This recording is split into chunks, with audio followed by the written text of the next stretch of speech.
Mother, man. Hello, this is Lars from Chronicle, and you're listening to Metal Mayhem. Spreading faster than a case of the clap in a trailer court. Able to shatter eardrums within a 666-mile radius. A podcast more brutal than all the rest. It's Murder Metal Mayhem!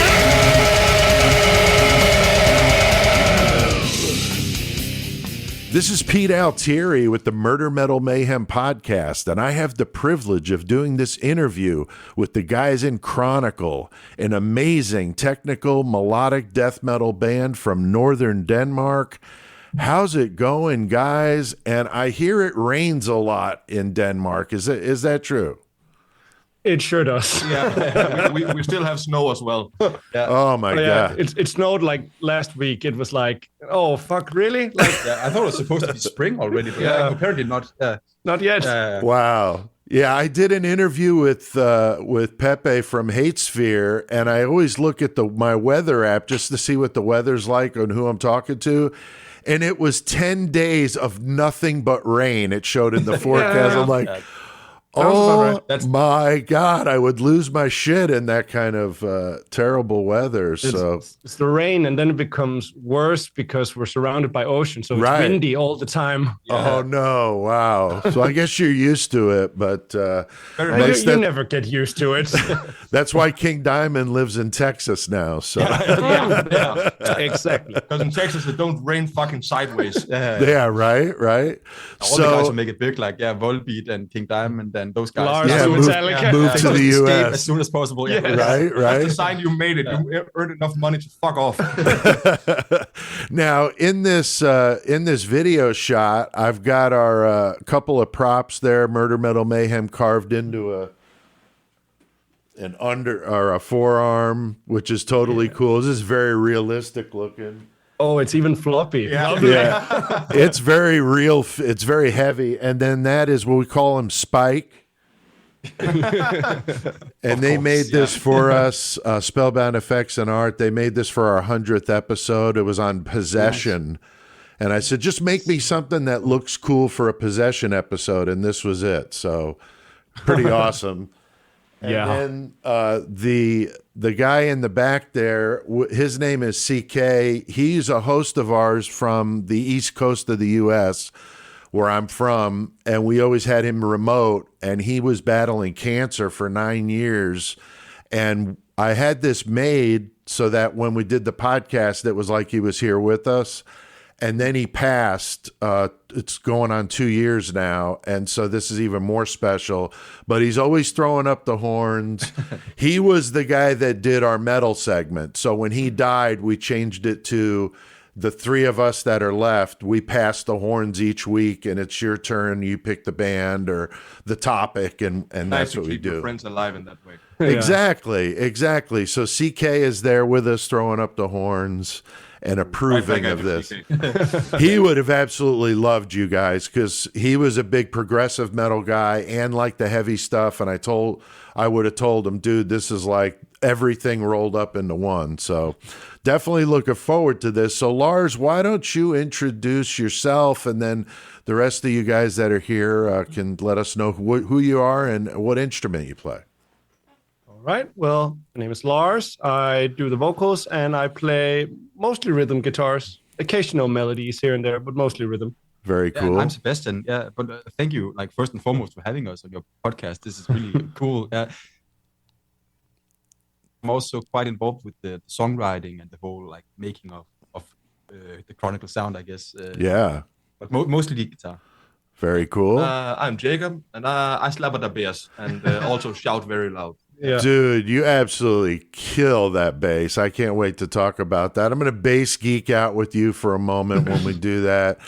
I'm looking forward to it. Looking forward to the discussion with Stian from Blood Red Throne, who is also like doing some like Eddie Van Halen shit on the bass. I'm for God's sakes, you guys are unbelievably good. So you two let us know if we need to leave the room. Can just go right. You might the bass romance going. You might have to. And your amazing drummer is not here.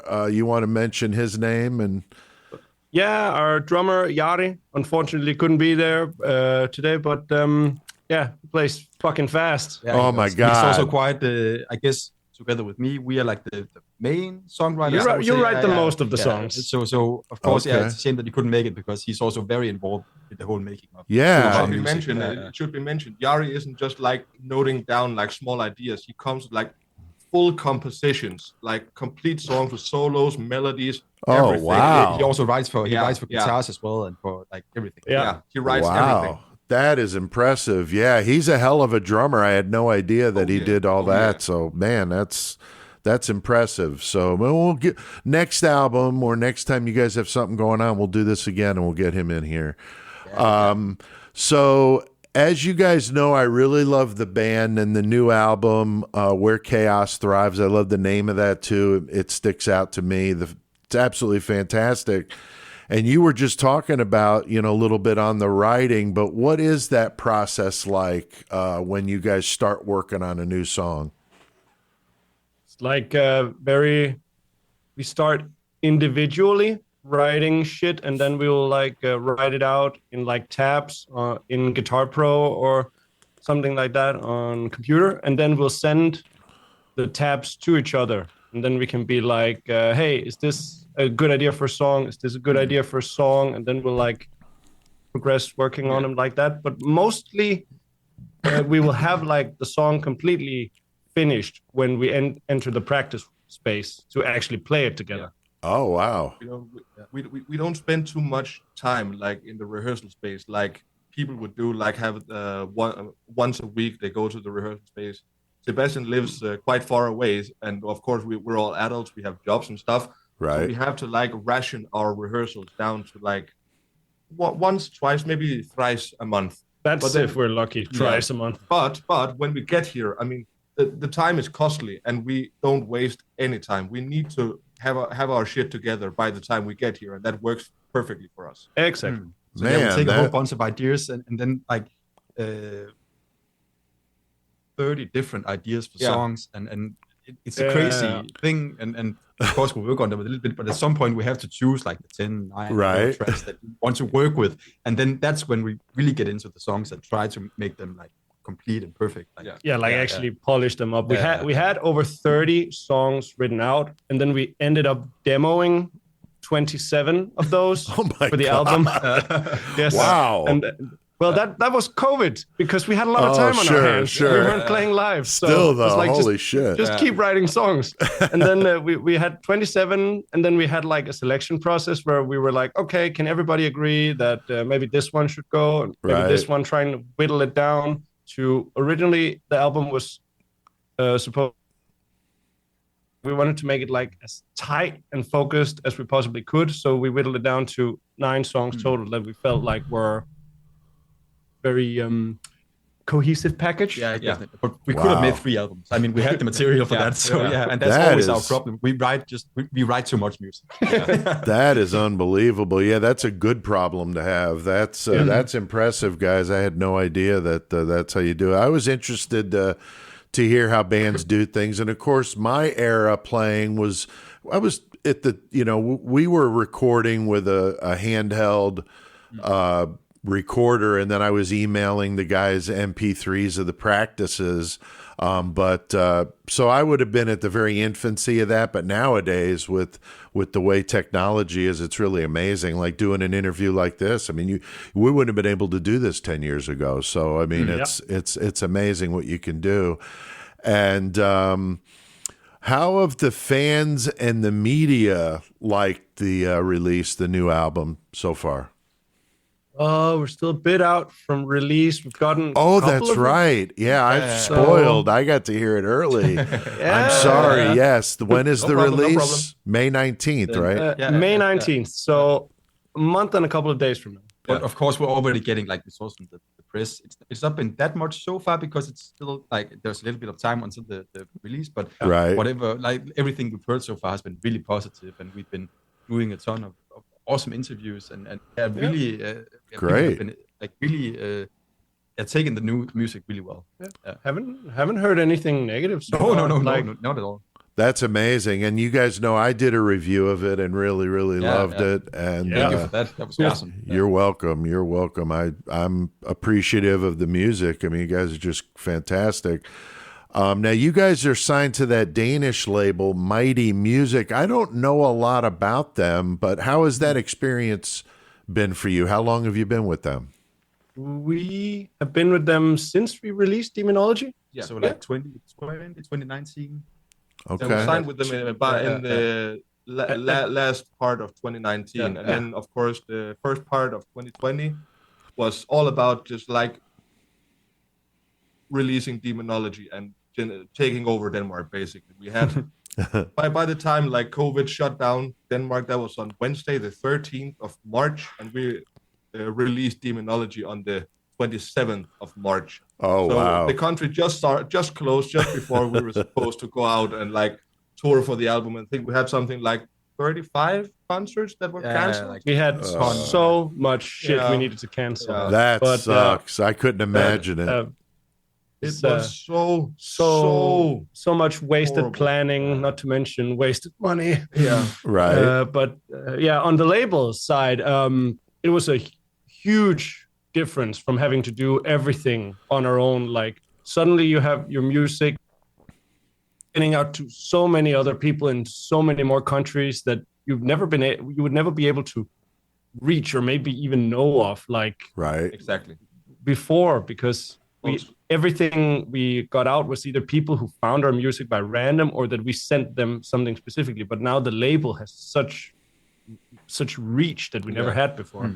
Like that's awesome. Bookings. Yeah. In regards to bookings and stuff like that, it also just made a world of a difference to have like someone who's like not defending our music, but someone who like wrote it off like, this is nice, we're working with these guys. Yeah. I mean, Mighty Music is quite a small label compared to, of course, like many of the big international labels. They are a Danish label and they mostly have Danish artists.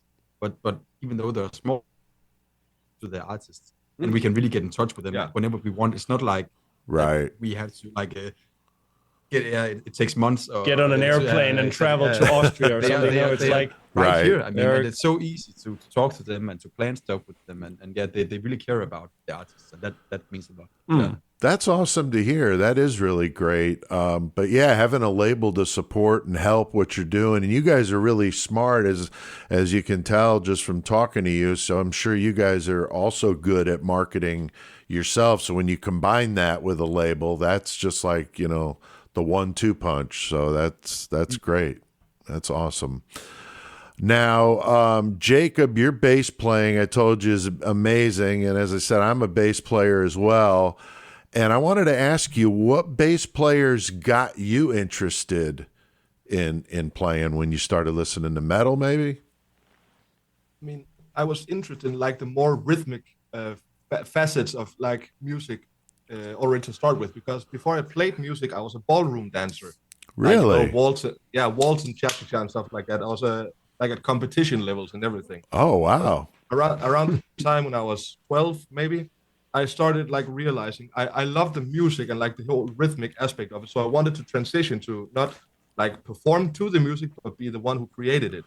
And because of like the cross coordination with like hands and feet and stuff, I wanted to play drums. But my parents had a very, very good argument. You can't turn off a drum kit. Yeah, no parent wants to deal with that. Exactly. First it was guitar, but then not long after I found out like the backbone of the music, the glue was the bass, and that actually primarily came from like my love of funk music, like of course Red Hot Chili Peppers and also like Victor Wooten and stuff. Oh and yeah. By the time I actually transitioned into the more extreme metal, it became of course like the eternal favorite has to be Alex Webster of Cannibal Corpse. I play my bass of choice is a 5-string Spectre, but it's the Alex Webster model. Nice.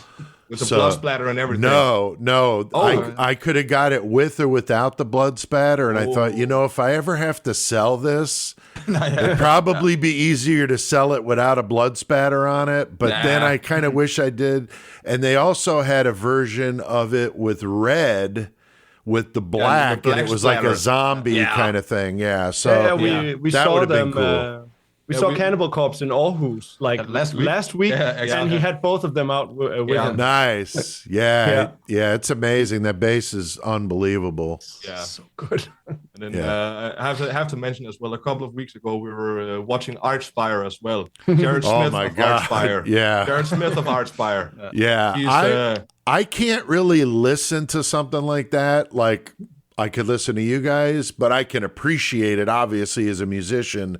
And I'll listen to or watch a song and be like, that was friggin' ridiculously good. But it's not something that it's a little too crazy for me, for my taste, to listen to for extended periods of time. So, yeah, but it's very, very tiring. Yeah, it really is. It really is. So that's super cool. And then Sebastian, I love the tone that you and Lars have. It's very thick, but it's clear, and that's really important. It doesn't get muddy, especially with a dominating bass player. To not get it too muddy, I think is important. But what do you guys use to create that sound? Are you both using the same amps, or are you using something different than him? That's actually nice to hear, because we've actually been chasing that kind of balance between having a heavy tone, but also hear what's going on, even though we're playing like really fast and really quite intense technical stuff. And it's a really difficult thing to do. It's like, because we wanted to sound heavy, we want to sound like a dirty metal tone, but we also want to hear. And I think on this new album, we found the right mix. We both use ESP guitars. I use the Eclipse model, and Lars uses the like Alexi Laiho-ish. SV, it's like the old standard one. I know Kalmar also plays with the same guitars. And then on the, like, when it comes to the rhythm guitars, it's pure Mesa. Mesa Boogie. That's on the album. Mesa Boogie dual rectifier for the rhythm tones. And then when it comes to lead, I mean, to Madsen, our producer, he's awesome to work with, and he has tons of options. So I think different lead sounds that fits every part. So it's hard to narrow that down, but we use a mixture of like Engel and some old school Vandal stuff, and he had that Carvin Legacy. Yes, that's the one. Nice. But like when we play, I play Engel amps, and Lars plays PV amps. And I have an old 6505. That's what's in our rehearsal room, and that's pretty close to the album sound. But of course, like when you record an album, like the small differences that different amps make are much more clear than when you're standing in rehearsal. We wanted to be more uniform there. Yeah. I guess you should also mention the little green one for the live sound. Yeah, we have a Maxon OD 808, and that's quite new, kind of classic. Actually, I think we were inspired by the Black Dahlia Murder to get it, because they use it a lot with their rhythm sound. It's just it makes your rhythm sound just a little more beefy, a little fat, and yeah. I have to say, I'm a guitarist as well, and I've been telling them for years you should get some tube screamers. Yeah, and that's right. Like, no, but Dave from Revocation doesn't use a tube screamer. Oh, that's hilarious. And then they saw Brandon Ellis used one, and then we have to get one. Yeah, that's actually true. And then we tried, and we were like, okay, like, Jakob was right. Yeah, it was like, you got one for your birthday. I guess so. Yeah. You got Sebastian got one as a birthday present, and then he was just here in the practice space with me. This is like, the practice space is my basement. So you were here, and we were like trying out the pedal on like the different amps, and it was just like, oh, it sounds good on yours. It also sounds good on mine. I should get one. It makes so much sense to have it. Like, and now that I have it, I couldn't like play without it. I guess. You get like addicted to it. Now it sounds weak without it. Also, fun little fact: the distortion I use on my bass, that's just a tube screamer as well for guitar. Oh, bass guitar, my bass rig and my guitar rig is 1-to-1, the same. Wow. I was just going to ask you, what kind of amp are you using for bass? I'm using an EBS Reitmar. It's like a solid state Class D amp. It's like yay big and 750 watts. So that's awesome. That's amazing. It's amazing. That's cool. Yeah, I played through a PV rack head, and then Black Widow 15 and a 410, and that was what I played, and a dark glass pedal with that Spectre sounded friggin' ridiculous. So definitely. I guess that's the Alex Webster combo. Right? That's Spectre and dark glass. Dark glass really sounds good on a bass, that's for sure. Very cool. And then Lars, last but certainly not least, I definitely love your guitar playing and, of course, the vocals. So what sort of influences did you have early on with vocals and guitar? For doing both at the same time, I would definitely have to say that I was heavily inspired in the beginning of my guitar playing career, as we could say, by Alexi Laiho, of course, and right, like the whole being able to play all the crazy shit at the same time, and then also do the vocals, and then later on I would discover Petri Lindros from Ensiferum and Norther. Got to be a huge fan of those in my teenage years, and then later on would also come James Malone from Arsis, who I remember I used to watch these tutorial videos he had on YouTube of like how to play these like crazy things with tapping and everything and still do the vocals. And I still use the things I learned from those videos. And it's like, okay, how the hell am I supposed to make these two things work at the same time? I had a really hard time with doing that with anything complicated. So it's just a repetition and eventually you get it, right? So yeah, you have to just like take it slow and do it over and over again. Right. And at some point, it will become automated. Exactly. That's cool. But it's the only thing that works. Yeah. Yeah, I think everybody's got their own little way to do it, and whatever that is for you, you know, that works, and that's cool. Now, if I can just mention one more, I would say sure. It comes into play a little bit on the new album, but within the last like 4 or 5 years. 3 or 4 years, I've really gotten into cattle decapitation, and I would like to think that there's a little bit of me taking inspiration from Travis Ryan shining through on the new album. Yeah, it's pretty badass. More of those tunnel throat. Yeah, that's what it's called. Yeah, doing that. Tunnel throat. Yeah, I always get a kick out of talking to people after the show, and they're like, "Wow, you talk totally normal." I'm like, "Well, what do you want me to talk like?" You know, screaming at them, you know. But I'm not going to have a conversation like that. It's hard on my voice. Exactly. I got one time a album review of my band. They said the vocals sounded like a prison warden barking during a riot, and I thought that's pretty cool. I could do that. And another one said, "This guy is so metal he shits tungsten turds," and I thought, wow, that is just too much. Yeah, I love that. So there's some ones that's true. I feel sorry for your ass. right. Yeah. So I love asking this question because I've learned about so many great bands this way. But are there any bands you guys are listening to that maybe our listeners don't know about? So the more underground, whether it be a local band or a band from anywhere, any ones that you want to mention? Go one at a time. Yeah, sure. I'm big time into Indonesian death metal. They have a very much alive metal scene with both like extreme death metal and also like black metal, which is a little confounding since Indonesia is the country in the whole world who has the most there living much at around 250 million. Wow. But still has this like big ass metal scene. I'd like to recommend everyone to check out Death Squad. Death Squad? Okay. No. I made that mistake too. Yeah. Dead Squad. Oh, Dead Squad. Okay. Yeah. All right. I'm definitely going to check it out. Everything they've made is just fucking raw. But the last couple of years, they've really, really modernized their sound. Maybe taking a little bit of like deathcore into it, but not in a bad way. They're still just unbelievably talented, and their drummer is like 17, 18, plays 300 BPMs.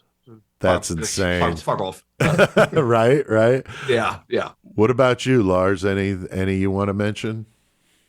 Oh, well, if I had to highlight one specifically, it's actually released their debut album in, I believe it was 2020, 2021 maybe, but I've been really getting into Summoning the Lich since their debut record. That shit is awesome. And those guys are badass. Their newest single is like even fucking better. I'm so looking forward to whatever album they come out with next. I haven't like, not a lot of people have heard of them here, but I hope at some point they'll come to tour Europe, because I would fucking love to see them live. It's like have a road trip. Well, if they come to Germany, then I got to go to Berlin or something. That's awesome. Would be my pick. Excellent. What about you, Sebastian? I guess I'm gonna what is the word? Suggest a person instead of a band, because I'm actually suggesting that you follow Malcolm Pugh and all his weird ass side bands. He's a tech dude from the US, and he has his main band is called Inferi, but he has so many bands, and I guess like almost everything he does is awesome. Wow. And it's like he plays black metal and tech death and grind almost sometimes. And he plays both guitar and bass, and on top of that, he owns the record label, the Artisan Era. Yeah, and he does so many. When he's not playing awesome metal music, he's signing awesome metal music. He's just like a insanely cool dude, and seems like a really great guy. And all his projects are insane. Yeah. What was his name again? What was his name? No. If we're pronouncing P-U-G-H, Malcolm Pugh. Malcolm Pugh. Okay. All right. Interesting. Just follow whatever he does. He is awesome. Awesome. And I've got a couple for you guys that you could check out. I love this band from Australia. I love thrash and death, so I love the death thrash stuff big time. And these guys are amazing. They're called In Malice's Wake. They've been around for a while. They've got several albums out, but In Malice, In Malice's Wake, and their last album, all of them are great, but death thrash, kind of deicide-ish with the vocals, musically really very talented guys. And then another one I just found out about from Canada called Raider. Just like, the football team, the Oakland Raiders. But Raider from Ontario, Canada, also a thrash death band. I'm getting ready to interview those guys here in a couple weeks. So really good. Just came out with a new album, Raider. Really good shit. All right. Well, that's good. I'm definitely going to check out those the bands that you guys mentioned. Now, here's a fun question, and a lot of the bands get a kick out of this one. Now, if you had to decide which of the following would die in a Chronicle mosh pit, would it be Justin Bieber, Kim Kardashian, or Fred Durst? And let's start with you, Jacob. No, we love Fred Durst. Kim love Fred. No, do not touch that man. He is a national treasure. I have to say Kim K, because if she dies just of a stroke or something, then everyone else has something soft to land on. Oh boy. Okay. Just smack my face down that. Use her as a cushion. When I interviewed Schizophrenia, one of them said, "Do I have to just pick one? Can it be all of them?" So, just all of them. It was really funny. I got a good kick. I did an interview with Skeletal Remains, and they didn't get the questions ahead of time, so that totally should like what and they got a kick out of that one. So that was funny. I just always love getting the reactions there with that question. Now there are some great Danish bands, and I've interviewed. I mentioned Hate Sphere, Killing is really amazing, but my all-time favorite Danish band is Merciful Fate, and I showed you guys. I had the shirt. And I got the Don't Break the Oath mug and all the action figures. Totally love King Diamond and Merciful Fate. But what about you guys? I mean, is that something that you like or not? Yeah. I mean, it's heritage. It's such a big part of like the Danish metal culture. I can't imagine it wouldn't be. I mean, it's, Timmy Hansen was a great bass player. But really, really love the Merciful Fate stuff. But it's definitely very distinct and different. And I remember when I first heard it, I was like, these vocals are like nails on a chalkboard. But then the more I listened to it, I remember I was with my parents. I was like a junior in high school, and I was listening to it, and Don't Break the Oath just came out. and I was listening to Welcome Princess of Hell, and that was when like the light switch went off. And I was like, this is killer. And then I couldn't get enough of it. And then I remembered I joined the Merciful Fate Coven. I sent my money to Denmark.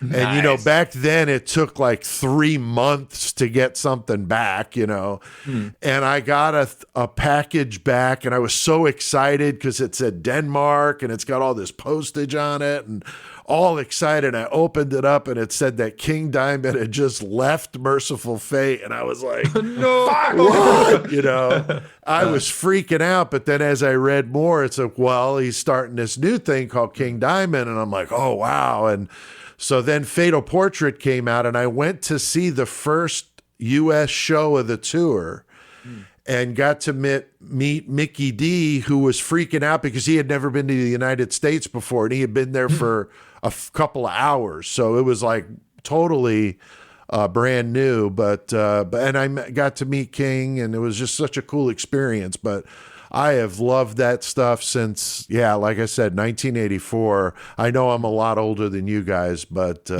yeah, I really, really love that stuff. And I'm always interested to hear what the Danish bands say. Now, Killing, I interviewed Jesper, the drummer, and he loves it. But then I talked to Pepe from Hatesphere. He not so much. I mean, it's okay, but not really anything that really blows him away. So I was interested that, Jacob, that you said that's kind of like Danish heritage, really. You know? But that's the thing. I mean, Jesper, as far as I know, he's just shy of 40 years old, like late 30s, something like that. And Pepe, right in the sweet spot. Yeah, and Pepe, he's those couple of years older. He actually grew up when it was.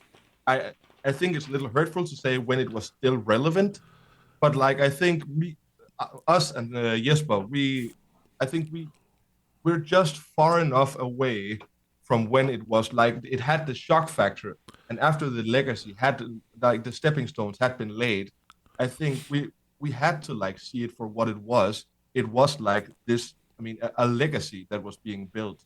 Interesting. I mean, yeah, It's like the generational gap is real. like you would think that us growing up and only just being able to listen to it and like, oh, this was like this huge thing back then, but now they're back together, and we got to see them at Copenhagen. Oh, like, wow! I just sat there on the big hill watching the stage, and I was like, I never thought this was going to happen in my lifetime, and it was surreal, amazing. With Hank Sherman too. I wish Michael Denner was there, but I get it. Mike Weed is the guitar player, and Mike Weed is friggin' amazing. Yeah, they were like amazing. Like I was like highlight of that year's Copenhagen for me. Like it was. We were also like a little bit like not worried, but we were like, is this gonna be like? Can they keep the magic alive? Yeah, can they live up to the hype and the name and like all the history? Right. But they just like that was killer. And I love it that Joey Vera, who's a friend of mine, is the bass player, which is fantastic. Cool. So Cool. So. And they had that Becky Baldwin played the U.S. dates and looked like she held her own. But Joey's absolutely fantastic. I've seen him many times in Fate's Warning and then Armored Saint, and just love his bass playing. He's just killer and a great person. Really, really cool guy. Very, very humble. Not at all, like an ego thing. So I'm glad he got the gig. So. Yeah, I think the only egotistical bassist on the planet is Gene Simmons. You got that right. I hate that band. It's funny. Yeah. I used to play in a band with a drummer that was so obsessed with Kiss that when we went on tour, he packed a bag full of Kiss stuff. And when he got to the hotel, he would set it all up. The albums, the action figures, lunchbox. I'm like, dude, are you fucking serious? And I was constantly getting into it with them about how bad I thought they sucked. And I was calling them the Monkees, because they were a bunch of, I looked at them as like a make-believe gimmicky kind of band. And Yeah, so I'm not a fan of Kiss at all, but yeah, Gene Simmons is just a total jackass. I remember That's for sure. as a kid, like seeing the pictures and like the face paint and like It looks so badass. yeah. It was like, wow, this looks so brutal. And then you listen to it, and it's like, oh, it's like it's like hair metal. Exactly. You got the Gene guy Simmons forgets, like- blowing fire out of his mouth and this tongue and I mean, God damn it, the aesthetics of Kiss were the base for like Norwegian black metal and corpse paint. All the fucking like studs and spikes. yeah, and corpse big paint. axe. That was the axe was base. That was Kiss. badass, you know. Because it's like in like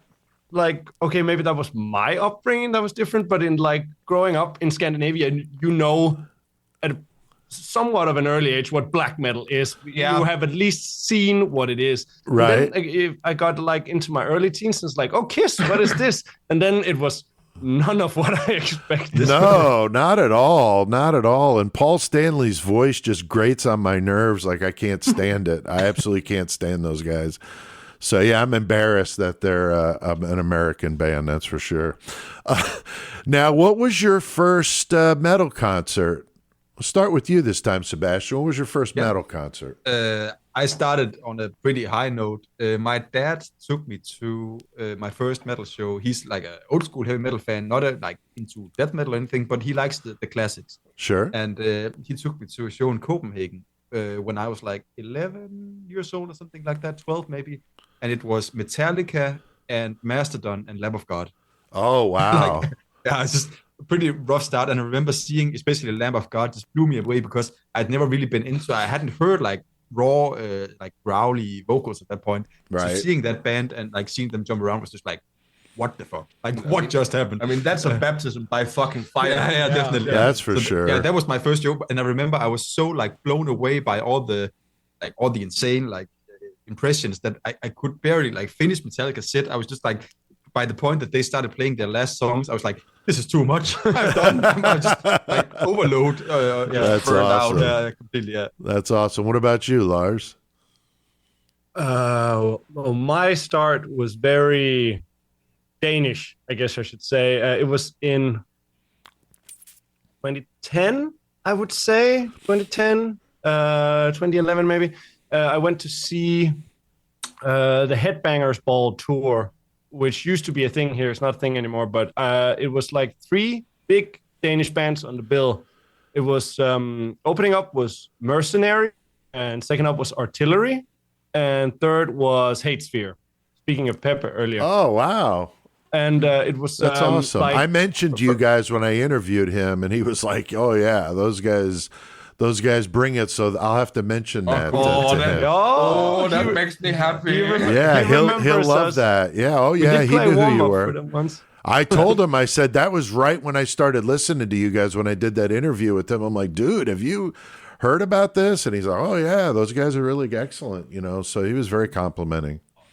Oh, yeah, that's like also that for any international listeners out there, Mercenary, Artillery, Hatesphere. If you want to know what Danish metal is about, that's the 3 pillars. That's the 3 names to look. Yeah. Ill-disposed. You can't go without ill. Excellent. And then Jacob, what about you? Your first metal show? Same thing with Lars. I mean, I really just went down headfirst into the Danish metal scene, all the underground shit. And I think I was like, it was in 2008, so I was 13 years old. It was like a small underground club show in Aalborg, which is like 60 kilometers away from where I live. And I have to say, here in Denmark, we have much more relaxed drinking laws than you've got. So I was pissed drunk. I mean, in Denmark, we have no laws for like legal consumption. You can drink from as soon as you're born, basically. We have no laws that says you can't. You just can't buy alcohol. Oh, wow. So like at 13, we were just like pissed drunk at small DIY shows, falling asleep up against the wall before the second band had gone on. That was the life back then. That was just the life. What did you see that evening? Terror Falls, Destroyer Boy, and This Fusion Kills. None of those bands exist anymore. Interesting. Yeah. I'm going to tell you mine, and I know I'm a lot older than you guys, but my first metal show, 1983, Iron Maiden on the Peace of Mind tour. Nice. Oh, completely blown out. I had just thought about playing bass, and of course Steve Harris. I mean, just absolutely unbelievable. And then my next show, the heavy show, and this is definitely going to make. I love telling bands this because they're like, "Are you serious?" Metallica on Ride the Lightning. Ride the Lightning had only been out like a month, so I saw Metallica with Cliff, of course. Nice. Armored Saint and Wasp. That was when Wasp was a thing. And Wasp and Metallica were co-headlining. So I happened to see a night where Metallica headlined. So they played last, played a little bit extra longer set. But it was in a venue of about 1,000 seats. And it was a blizzard. So there was like 100 people there. So there was like 100 people to see Metallica play the Ride the Lightning album. And I was an arm's length from Cliff Burton, and they did Anesthesia Pulling Teeth. And between seeing Steve Harris and then seeing that, I was just like, holy shit, like that's what I want to do. You know, that's what I want to do. So yeah, Metallica, Ride the Lightning, definitely amazing. And I've heard a little bit of the new one, and it actually sounds pretty good. I haven't listened to all of it. The new Metallica that just came out Friday, it's actually pretty decent. And I haven't liked them, a whole lot since Cliff died. There's been a few things they've done that I thought were okay, but I love the old stuff myself. But it is just like you said, kind of like a generational, depending on when you grew up and what was big at the time and stuff like that. So any tours or fests that you guys are working on now that the COVID is hopefully kind of passed and over with? Yeah. Well, there's weekend, like Friday, Saturday, Sunday shows coming up, all basically a whole month and a half surrounding the album release, like hitting as much of the country as possible, like every end, like it's gonna be. We start already in 2 weeks. Yeah. 2 weeks already. Oh yeah, god damn it. Yeah. Wow. And then it's basically just weekend shows non-stop from then until the middle of June. Yeah. Fantastic. We have some festivals. Like we have one in July. And then we're playing Odense Metal Fest here in Denmark in October. And in September, we are heading to Sweden for the first time. Fantastic. We're going to be playing in Stockholm and a couple of extra locations that haven't been announced yet. So, yeah, that's going to be super exciting. That's awesome. We even got a tour bus for that one. Yeah. Wow. That's fantastic. Yeah, I know Hate Sphere just did a Danish tour. They're still on it, I think, or wrapping it up. Yeah, they are. We might also maybe play something with them later this year. It's not. You should. But maybe. You should. I'll give Pepe your email and tell him that you mentioned them. But thank He you. knows us. Trust me, I mean, we've been back, and I don't know if this is kosher to say, but Pepe does it often. But when Pepe goes off stage, he might be a little bit drunk, and he's not afraid to just like when he gets with the backstage, he just takes off all of his stage clothing, so he just stands there with his dick out. Yeah, I've definitely seen. Wow. Yeah, we've seen. Pepe's penis have, is like. Yes, we have seen his dick. Yeah. Well, It's that's a very, interesting. very proud dick. Yes. Okay, well, that's a interesting little thing to mention. I mean, at that point specifically, the Danish metal scene has become a lot less like I want to say pretentious.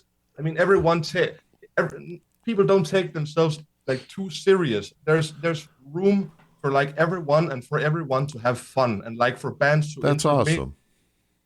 And That's also, good to hear. our country is so small, so it is everyone like knows everyone. Like everyone knows everyone in a kind of like. Of course, there are people that are like the top level of the metal scene that you don't really interact with that much, but like when it comes to our level, the kind of underground, like upcoming bands, we all know each other. Yeah, you all end up playing shows together at some point, and everybody ends up talking together at some point, and then it's like, I know that guy, and we know each other. And That's great. That's great. Yeah, Demolizer's another Danish band. Yeah, that I really like. Same label as us. That's right. We're That's playing right. with them in October, isn't they are playing at Odense? They're also playing Odense Metal Fest, yes. Oh, So, very we cool. have shows coming up with them. Yeah, awesome. Yeah, fantastic.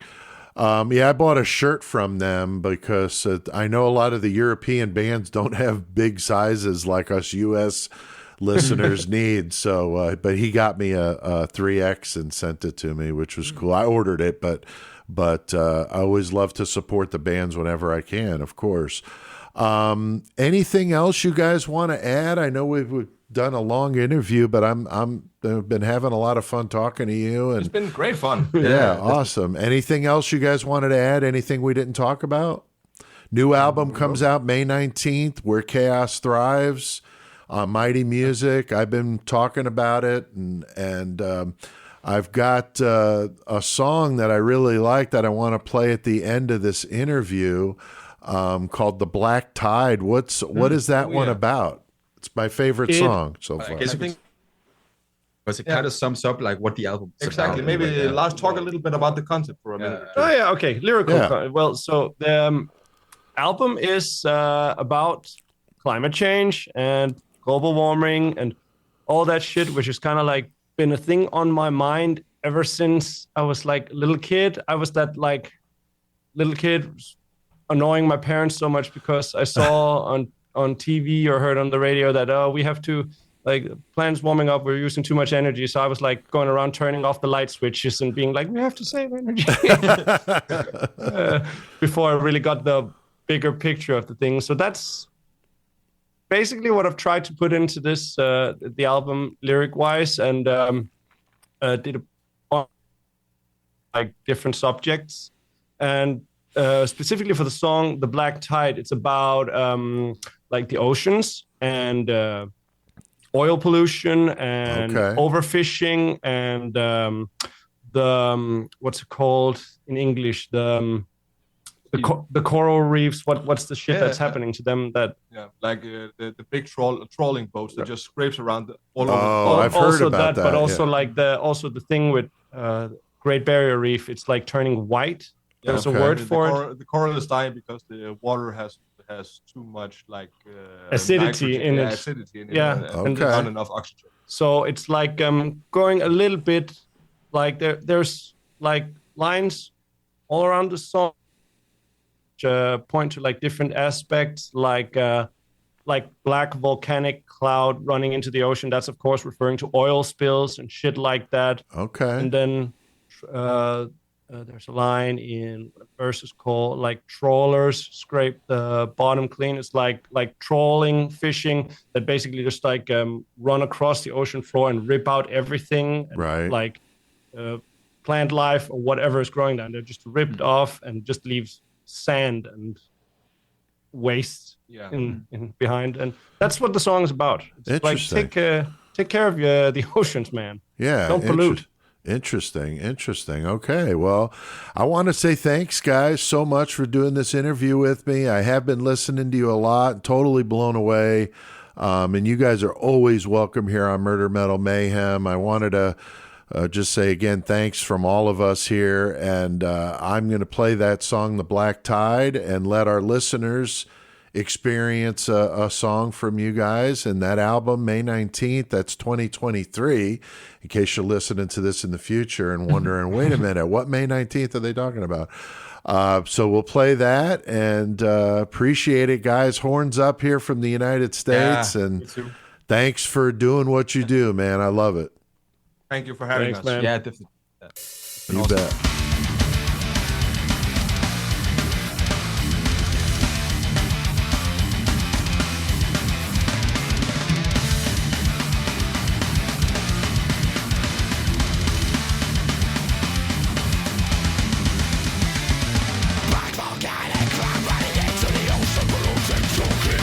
Nuclear warfare waste on the sea floor, all inhabitants exist. Backlash, carbon and acid is luminous. Left source 68 in a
the man.